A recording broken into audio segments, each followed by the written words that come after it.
Magandang araw mga kaibigan. Nako mga kaibigan, mainit itong pag-uusapan natin. Grupong Escudero na bisto, kalkulado. Kung Luistro, niyanig ang Senado. Attorney, buwelta sa mga senador na puro ambisyon. At Maka Duterte na senador, abay pahiya, malala. Abangan nyo yan mga kaibigan. Matapos idribol ni Escudero ang impeachment ni VP Sara Duterte, abay siya pa itong matapang nasisihin ang Kamara kung bakit tumagal at halos inugat na ang reklamong impeachment. Samantala, to the rescue naman itong si Tolentino na pinangalandakan na halos tapos na at hindi na dapat pang ituloy ang impeachment. At grupong Escudero na bisto ang kalkuladong plano para ilibing ang impeachment ni Sara Duterte. At batikang abogado, binunyag ang sistematikong panloloko ng mga traidor. At kung Luistro, buineltahan ang mga galawan ni Escudero at niyanig pa ang Senado na pilit pinapatagal ang proseso ng impeachment. Naku mga kaibigan, abangan nyo po yan. Yan ang pag-uusapan natin. Pero bagong lahat, pakilike po muna ating video, pakishare na din at subscribe na po kayo sa ating channel. Unahin na po muna natin ito. Itong alipores ni Duterte na gustong ipatigil ng impeachment pero tumiklop sa debate. Exclusive sa Kongreso ang jurisdiksyon sa impeachment complaint na kanilang natanggap.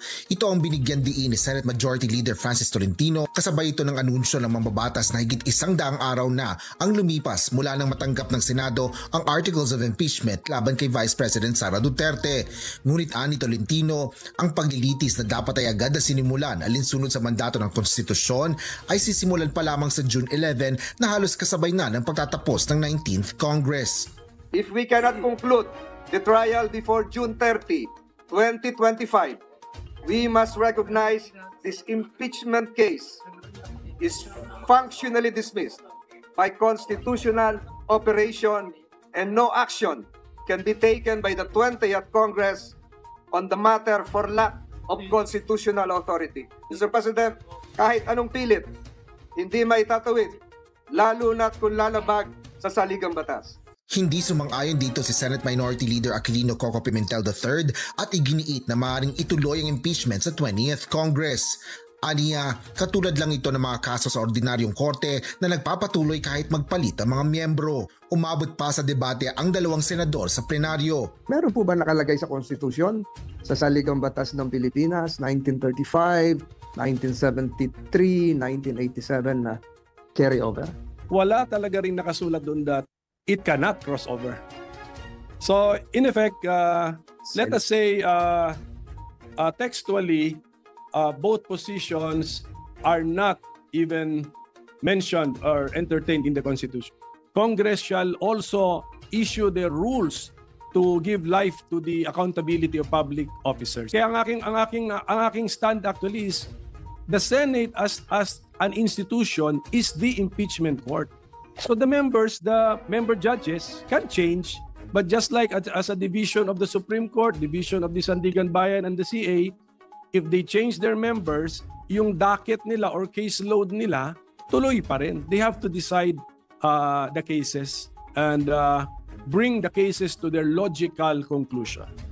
So that is my simplified position, Mr. President. Sinang-ayunan rin ni Senate Deputy Minority Leader Risa Ontiveros ang papapatuloy ng impeachment sa susunod na Kongreso. Malinaw anya na ang impeachment ay hindi legislative function ng Senado kaya hindi dapat ito maapektuhan ng pagpapalit ng Kongreso. Napakahalagang mandato po ng saligang batas ito, klaro at walang kalabuan. Once we receive the articles of impeachment, trial by the Senate shall forthwith proceed. Hahatulan tayo ng sambayanan kung hindi natin ginampanan ang tungkulin na ito sa sambayanan. Totoo naman mga kaibigan yung sinasabi ni Senator Coco at ni Senator Risa dito na in case lang na hindi nila ituloy itong impeachment trial ni Sara Duterte, abay talagang taong bayan ang hahatol dito sa mga kabalbalan ng mga ilang senador para proteksyonan ang kanilang interes at interes ng iisang pamilya, mga kaibigan. Diba? Yung kanilang amo, mantakin nyo sabihin na pag hindi natuloy ng June 30, functionally dismissed na yung impeachment case ni Sara Duterte. Kaya naman mga kaibigan, ito namang si Escudero, abay, matindi ngayon yung batikos na tinatanggap niya, di ba? Talagang inuulan ng batikos at reklamo itong si Escudero. Kaya naman, sinisisi niya ngayon ang Kamara. Eto mga kaibigan, pakinggan nyo. Pwede bang i-rally ko rin sila ng 4 na buwan nung hindi nila inaksunan yung impeachment complaint na inihain noong Disyembre? Kung sila mismo ay hindi nagmadali, pinupuan at pabanjing-banjing sa mahabang panahon, sino naman sila para madaliin kami ngayon? Hindi porkit gusto nila, gadunas. At nung ayaw naman nila, karapatan din nilang magpabanjing-banjing at idili yun. Susundin ko kung anong tingin kong tama at nakalagay sa batas, sino man ang mapaboran, sino man ang tamaan. At yung mga ganyang uri ng komentaryo, klaro nang gagaling sa kampo na tutol kay VP Sara at pabor sa impeachment. Hayaan nating dalhin nila yung kanilang opinion at pananaw na yun. Bilang Senado, bilang tagapangulo ng Senado, trabaho ko panatiling pantay, parehas, makatarungan at naayon sa batas ang lahat ng gagawin namin. Ay nako talaga, Escudero. The audacity, mga kaibigan. Well, totoo naman. Valid yung argument dito ni Escudero na pinatagal ng Kamara yung reklamong impeachment. Pero, tinapos nila yung trabaho nila in due time ng Kamara. Kaya nga impeach si Sara Di ba mga kaibigan? Tapos, yung next step dito, sa Senado na. Impeachment trial. Pero anong ginagawa mo? Hanggang ngayon, hindi pa nga nasisimulan. Tapos ang lakas mong manise sa Kamara. Samantalang 4 na buwan na natutulog. Diyan sa kwarto mo. Yung impeachment ni Sara Duterte. Sabi nga ni Senator Risa, 4 na buwan mong dribble yung kaso na yan. Tapos hanggang ngayon, nilalaro mo pa rin. Aba, matindi ka. Tapos ang lakas ng loob mong sabihin, sinusunod ko lang kung ano yung nasa batas. Talaga ba? Yun ngang napakasimple ni kahit hindi expert sa mga legal issues. Yung trial should proceed forthwith, mga kaibigan. Binabaliwala ni Escudero to. Tapos sasabihin mo, sinusunod ko yung batas. Grabe mga kaibigan. Kaya naman mga kaibigan itong panay sisi, malala ni Escudero. Eto mga kaibigan yung buwelta ni Representative Attorney Jinky Luistro. Diba sinasabi ng mga ilang senador dapat madismiss na yung impeachment kung sakaling hindi yan tatawid sa mga bagong senador. Tapos ito namang si Escudero, diba? Lakas manise sa Kamara. Ito mga kaibigan, matinding buwelta ni Kong Luistro. Pakinggan nyo mga kaibigan. There's a long line of Supreme Court decisions which say that the Congress is a continuing body. What terminates only is the session. The Congress itself does not terminate at the end of every session. No? Para po mas maliwanag, ating ihalimbawa ang isang korte. Let us say, for example, the Regional Trial Court of Batangas. Ang huwes po sa Regional Trial Court of Batangas, pwedeng mag-retire, pwedeng mag-leave, pwedeng mapalipat sa ibang sala, pero anumang pangyayari about the sitting judge does not affect at all the status of the cases being heard. Kung anong natapos nung prior judge, itutuloy lang ng succeeding judge. This is synonymous to an impeachment court. Kahit hindi matapos ng 19th Congress of the Philippines ang trial ng impeachment case, all we need to do is for the 20th Congress to continue what the 19th Congress started. We have a long line of cases decided by the Supreme Court already. At dito po ang sinasabing the Congress is a continuing body. If sitting as an impeachment court, the same is not affected by the legislative calendar, it continues with its existence in spite of the changes in the personality of senators. And that is when the same is supported or signed by not less than 1/3 of all the members of the House. At ito po ang nangyari sa ating kasalukuyang impeachment complaint. It was signed by 215 members of the House of Representatives, way beyond the requirement of 1/3 of all the members of the House. At ang sabi po ng Constitution, when the impeachment complaint is filed by not less than 1/3 of all the members of the House, it shall automatically be considered as the articles of impeachment and trial by the Senate shall forthwith proceed. Ibig sabihin, wala na pong dadaanang iba. Diretso na sa trial ng Senado, sitting as an impeachment court. I just hope and pray that amid the various opinions of so many legal luminaries who are expressing their frustration already about what is happening, sana po manaig ang constitutional mandate, because at the end of the day, let us always be reminded that sovereignty resides in the people and all government authority emanates from them. Dismissal is never an option. Ang sabi lang sa Constitution, try and decide. Trial kayo, and after trial, your only option is to vote for acquittal or to vote for conviction.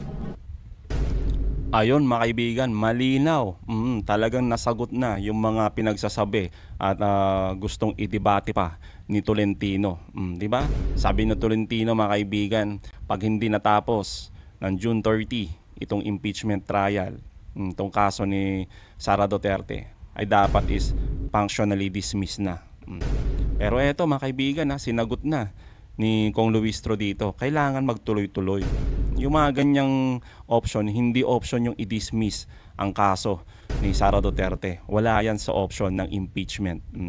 Kasi dalawa lang ang magiging option. Umpisahan ng trial, magkaroon ng impeachment trial, at boboto itong mga senator judges ng conviction or acquittal.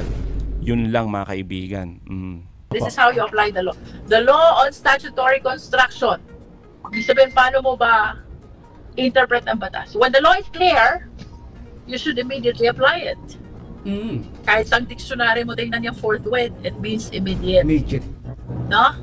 Now, pag tinignan mo ang records ng 1987 Constitutional Commission, it likewise say, by forthwith, it means outright and immediate. The law is very clear. Ang sabi lang, trial by the Senate shall forthwith proceed. Wala naman sinabing qualification. Wala naman sinabing condition. Wala naman sinabing pag may election, we should delay. Wala naman sinabing kapag may pending na lead-up measures, we should delay. The law is very clear. And when the law is clear, ang sabi sa statutory construction, we should immediately apply it. Tama naman mga kaibigan yung sinasabi ni Kong Luistro dito. Kahit nga simpleng mamamayan di ba? I-check mo lang sa dictionary, makikita mo na agad kung anong ibig sabihin ng forthwith, di ba mga kaibigan? Pero itong si Escudero, abay may sarili la atang definition patungkol nga dito. Di ba nga dapat immediately? Sa kanya daming daming kondisyon di ba? Sinabi niya, meron kasing election di ba? Sabi niya, kaya hindi muna natin madederecho to, kaya hindi natin uumpisahan. Tapos sabi pa niya, di ba, yung mga senador nasa bakasyon. Mahirap naman kung istorbohin nyo kami. Di ba matindi? Tapos mantakin nyo mga kaibigan na habang sila ay nagbabakasyon, abay tuloy-tuloy ang sahod nila. Di ba? Sahod galing sa mga taxes natin. Tapos ayaw nilang ituloy yung impeachment trial. Nakakahiya naman sa inyo mga senador namin, no? Grabe. Isa lang po ang gusto kong iwang mensahe sa lahat ng ating mga kapwa Pilipino. To our dear countrymen, I believe that the Filipinos have the constitutional right to information of matters concerning public interest. Hindi po tayo namumulitika. But I honestly believe this is the only way for us to be able to cater the right of the Filipino people to public information. I do not want to complicate the process. Simple lang po ito. Let the prosecution present its case. Let the defense panel present its defense. And thereafter, the senator judges will exercise their right to vote, whether for conviction or acquittal. Yun naman talaga yun mga kaibigan napakasimple lang yung proseso ng impeachment kung titignan natin, di ba? Kahit nga ordinaryong mamayan na Pilipino na kababayan natin, maiintindihan to. Pero mga kaibigan, ginagawang komplikado mismo ni Escudero. Yan yun mga kaibigan. Parang napaka-complicated na but actually it's very simple. Hayaan ang prosecutor ilatag ang ebidensya. Hayaan ang depensa na ilatag ang kanilang defense. And thereafter, the 24 senators will vote. Whether for conviction or for acquittal. That's it. Pero, ang maliwanag, Kuya Ron, gusto kong i-recognize, i-commend the educated youth whose participation in the last election became very vibrant. And I honestly believe yung panalo ni Senator Kiko Pangilinan, yung panalo ni Senator Bam Aquino is the clear indication that there is a huge number of educated youth na pagod na sa issues ng politicizing. They are looking forward to see leaders of the nation whose attention is given to the paramount interest of the Filipino people. Na walang iisipin kung hindi ang kagalingan ng taong bayan. Maraming salamat, Attorney Luistro, sa napakaklaro at napakalinaw na eksplanasyon patungkol nga dito sa impeachment trial ni Sara Duterte. Naway mga kaibigan na makarating ito sa mga kagalang-galang nating senador. Malilinis ang budhi, malilinis ang konsensya. Di ba mga kaibigan na senador natin, lalo na si Escudero, di ba? Yung mga walang bahid na korupsyon na mga senador natin. Sila ang mga role model, mga kaibigan. Role model ng mga mambabatas na tumutupad sa batas. Yan. Sana marinig po nila sa mga kagalang-galang nating senador. Lalo na si Escudero na pinakamalinis ang budhi at konsensya. Kaya naman mga kaibigan, sa pagiging malinis nila ay inilabas ng Politico.com itong ulat na ito mga kaibigan. Eto. Sa pagiging malinis po nila, ito yung nangyayari. Mukhang kabaligtaran ata yung sinasabi ko kanina. Kasi mga kaibigan, namantakin nyo itong inulat ng Politico.com na calculated play umano. Itong ginagawa ni Escudero. Itong pagpapaliban ng Senado sa pagsisimula ng impeachment process laban kay Duterte sa ating Vice Presidente. Tapos suportado pa ng 10 senador. Kung makikita nyo mga kaibigan, yung 10 senador nito, ay halos alam nyo na kung anong kulay nila, di ba? Magtataka pa ba tayo? Kaya nga sinasabi natin kanina mga kaibigan, sana marinig ng mga kagalang-galang nating senador. Di ba? Yung mga malilinis daw, yung budhi. Kaya naman mga kaibigan, itong mga pinaggagawa at mga plano na to, na calculated play umano, na plano ni Escudero, abay ito mga kaibigan, pakinggan nyo, matindi to. Yung buwelta ni Attorney Bueno sa mga ganitong klaseng mambabatas mga kaibigan. No one is above the law. Pero sa mga ikinikilos ng ating mga mambabatas, maliwanag ang mensahe. Ang mga makapangyarihan ay nasa ibabaw ng ating saligang batas. So kung ganito ang magiging sitwasyon, ano ang magiging bunga nito? Lumalabas na ang mga mamamayan ay tuluyan ng mawawalan ng tiwala sa ating pamahalaan sapagkat binabaliwala ang pinag-uutos mismo ng ating saligang batas. Nawawalan tuloy ng halaga ang ating demokrasya. Naturingan tayong merong matibay na isang saligang batas, ngunit ang mga provision naman nito ay hindi sinusunod mismo ng mga mambabatas na pinagkatiwalaan ng mga mamamayan na ipatupad in the event that there are public officials violating the very law that we have introduced at panagutin ang mga dapat managot, panagutin ang mga tiwaling opisyal sa ating pamahalaan. Ito ay malinaw na pag-atake sa very foundation of our democracy. Na ganito ang naging sistema natin sa ating pamahalaan ngayon. Paano to? Palakasan? Kaibigan? Kasama sa politika? Hindi dapat mabisto ng mga mamamayan ang katiwalian na kanilang ginawa at kinakailangang pagtakpan. Huwag ibunyag sapagkat kasama ko yan sa partido, sapagkat may utang na loob ako sa tao na yan. Sapagkat tinulungan ako niyan nung araw.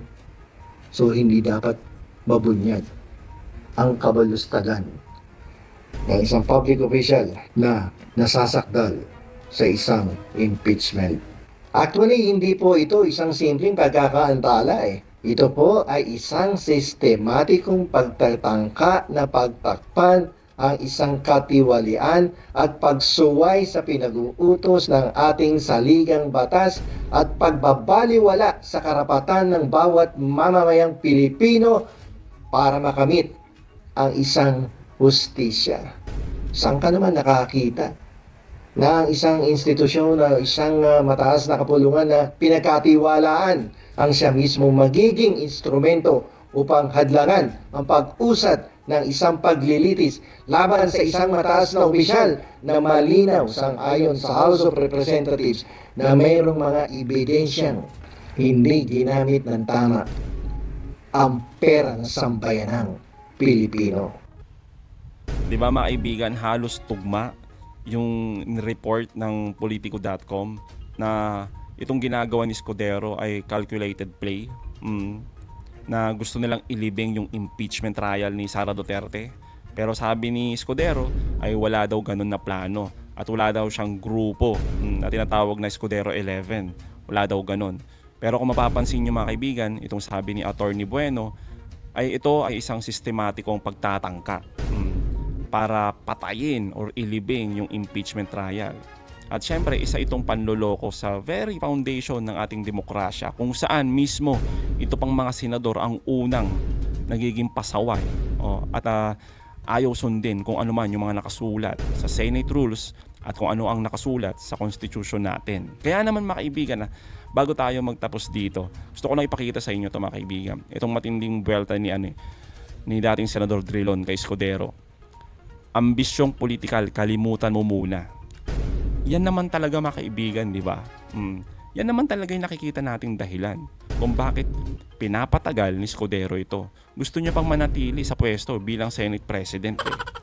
Kapwa niya senador, alam kung ano talaga yung talagang intensyon dito ni Escudero. Ito ang mga kaibigan, di ba? Si Senator Alan Cayetano, di ba? Alam naman natin kung anong kulay nun, di ba? Maka Duterte yon. Pero mga kaibigan, ang sabi niya, kailangan matuloy ang impeachment. Hindi dapat pag-usapan pa at pagdebatehan. Kailangan ituloy kasi yun naman yung nakasulat talaga sa Senate rules Di ba? Pag-usapan na yan, umpisahan na yan at wag nang patagalin pa. Kaya naman mga kaibigan, bistado malala talaga dito. Ambisyong politikal talaga ang hinahangad ni Escudero. Eto nga, ayon kay mismo kay former Senate President Drilon. Kaya mga kaibigan, sampal ito kay Escudero at sa mga kasamahan niya na ayaw umpisahan ang impeachment trial ni Sara Duterte. So mga kaibigan, anong masasabi nyo patungkol dito? Comment down below. Again mga kaibigan, huwag nyo kalimutan, i-like at i-share itong mga videos. Hanggang sa muli, kita-kita ulit tayo mga kaibigan.